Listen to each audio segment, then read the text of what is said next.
Follow your dream and don't be afraid to fail. You will fail sometimes. John had a lot of success. There had to be some failures. Oh, God, yeah. And you learn success by failure. So you overcome failure. Derek Jeter, the great baseball player, say, to be a good baseball player, you have to understand failure. I'll give the best example. I'll use a baseball analogy. If you're a baseball player, and if every 10 times you come to bat, you get 2 hits out of 10, you're in the minor leagues. If you get 3 hits out of 10, you're in the Hall of Fame. Never give up. Every block down is a block up. Every misfortune is a fortune. Get off the porch. Don't give up. If you've got a goal in mind and someone can tell you not to take that goal and you believe it, you don't have a goal. Stay on course. I could go into a locker room, is the truth, and not know the sport and not know if the person I'm interviewing, let's say the coach or manager, had won or lost, and still get through 5 questions, 4 or 5 questions, without knowing that. Like, what surprised you tonight? Can you use tonight the next time you play? Did you have a plan for this evening? Did they do something you didn't expect? What's the long-range effect of tonight? I don't know the sport. I don't know if they won or lost. But all questions are curious. And to me, too many interviewers are not curious. They're curious. They're only interested in themselves and not interested in the subject or what the subject has to say. And another thing they don't do is listen. And the key to interviewing is listening. If I've never asked a question thinking about the next question. Never had a question prepared. I've got a blue card that has bullet points about the subject and what's been happening, but I've never had a question written out, ever. Because if I start listing questions, then I'm going to look at what's the next one. I'm not listening to the answer. This happened to me once. I was touring for a book, one of my books, and I was on a show called Good Morning Dallas. It had a man and a woman host. Now you can picture what they look like. I don't even have to tell you. You know what they look like. You're right. Okay. Now the woman is interviewing me. She's got the blonde hair, the frizzles, all that. And she's got 6 or 7 questions written out. I can see them written. I'm sitting, she's sitting. And every time she throws to me to ask the question, I'm answering. I could see that she's like looking at the monitor, checking her eyelashes, looking down, and she's not listening. I know she's not listening. And the crew knows she's not listening because they've been watching her for years. So her third question is, tell me, Mr. King, trying to look intellectual, what makes a good talk show host? So I start to answer and I see she's off. She ain't looking at all. So I said, well, I can't speak for others. But in my case, what helps a lot was being employed by the CIA. Because what the CIA does is, they give me clues every night that I send out signals to spies around the world, and they in turn get great guests from me. And her next question was, what's the effect on married life?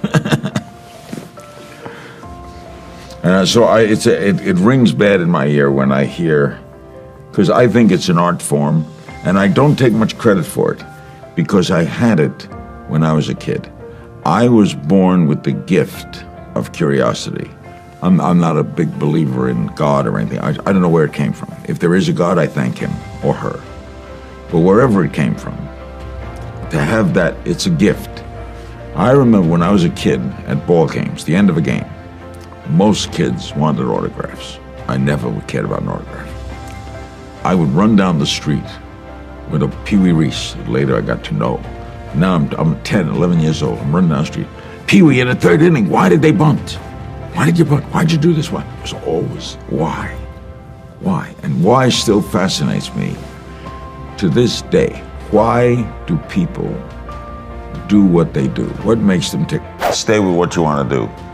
if you like doing wreckage, do wreckage. No, I'm not kidding. If your style is be yourself and don't give up. If I can talk you out of getting into this business, you don't belong in the business. Because the truth about this business is there isn't anyone in it. If you're a disc jockey tonight in Biloxi, Mississippi, or you're Larry King Live, you're both loving today.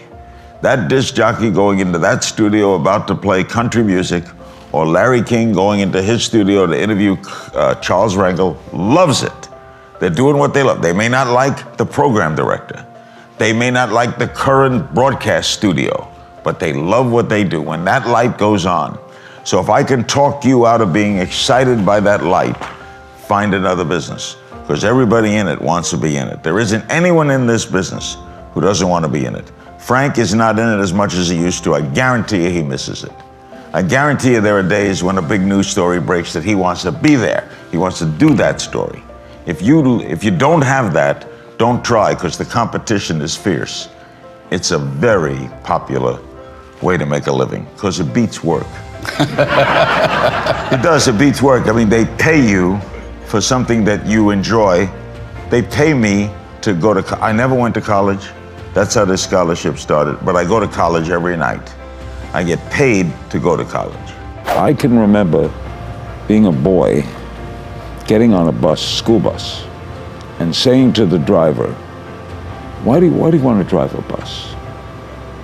You know, that would fascinate me. And so later in life, I would ask pilots, are all flights the same? What kick do you get out of taking an airplane up? I remember asking a pilot once, he said he'd never been asked this. I said, when you're going down the runway, right, and you're going 80, 90, 100, do you know it's going to take off? You know it's going to take off? And he said, I know it's going to take off. I don't know if it's going to elevate. I don't know if it's going to elevate. I'm going to take off, but if there's something goes wrong in the engine, I could crash right there. But I will lift. I have to lift. The law of aeronautics will have me lift. But if I lose an engine, the lift is going to go down. That's kind of like life, isn't it? Yeah, so I try to ask those questions that I think humans ask, as New Yorker said, street questions. Why do you want to do this? So whether it's Nelson Mandela or Jackie Robinson or Frank Sinatra, they all put their pants leg on one leg at a time. They're all human. Presidents are human, singers are human, victims are human, people who are having tragedy in their life or having exaltation in their life, they're all still people. And they're all still, what do you feel? What's it like to be president? What's it like? What surprised you about the office? What don't you like about it? If you're a former president, what do you miss about it? Why do you do what you do? How much of it is caring for other people? Do you really feel you're representing an entire country? How do you handle criticism? See, all these things boggle me. I also love comedy. When I do speaking, I only speak and tell funny stories. I do not speak seriously. I worked a lot of conventions. Tony Robbins, that's where I first saw you. I worked on Tony Robbins. Yep. I worked on those self-help things, and I always go on and say, what am I doing here? You know, I don't have any books to sell. I don't have nothing to sell. Right. And I just tell stories. And Tony's wild to work with. And Tony used to introduce me by starting on the stage and taking L. Give me an L. Give me an, and then he'd run through the audience, go up to the balcony, run across the balcony, you know, spelling out my name, until he got down until finally Larry King. And I said that I think we ought to put a rocket up his rear and shoot Tony up to the clouds. He will not be happy until we sort of blast him off to Jupiter. Sure. But I had a lot of fun with Tony, and so I like doing this. In fact, that's one of my favorite things, to go out on a bare stage. There's nothing like the high you get when you can make people laugh, when you can walk out cold, nothing behind you, no script, no play, no guest, just go out. So I did a comedy tour 2 years ago. We worked Boston and Miami and all over the South, and it was just great, just going out on stage. We knew where we were going with it. It was Right. directed, but a lot of times it would be ad-lib, and I just loved it. I loved going out there, and a lot of my friends are comics, and I've always admired comics. I love interviewing comics. Comics see the world differently. They see things funny. The New Yorker magazine did a story on me once, and they called it Everyman. So I never assumed that I was better than the audience or smarter than the audience. I didn't go to college. I never pretended to be an intellectual. I left my ego at the door. I learned a long time ago, you can't make someone like you. Be yourself. The only secret in our business is there's no secret. There's no secret. There is no secret. Be yourself. You can't make them like you. You can't, if the audience doesn't like you now, you can do anything you want. You can't make them like, they either like you or don't. It's a magical thing, why they like you. So I always assumed I'll just be myself. Therefore, I leave my ego at the door. I don't ask questions that begin with the word I. I'm insatiably curious. I care about my guest. I never think about the last guest. I don't think about tomorrow's guest. In other words, if yesterday I've interviewed the Secretary of State, today I'm interviewing a ballet dancer, and tomorrow I'm interviewing the President of the United States, I am totally into the ballet dancer. I don't let my thoughts go haywire. And I can't explain that. I don't know where that came from, John. In other words, I can have a bad day, but it will not affect me when that light goes on. When that light goes on, bam, man, it's like home to me. So I'm home and I'm honest and I care about what I do. And I think that in retrospect, that transfixed. When it started, I didn't know. I just knew I wanted to be a broadcaster. What's your favorite joke that you love to tell?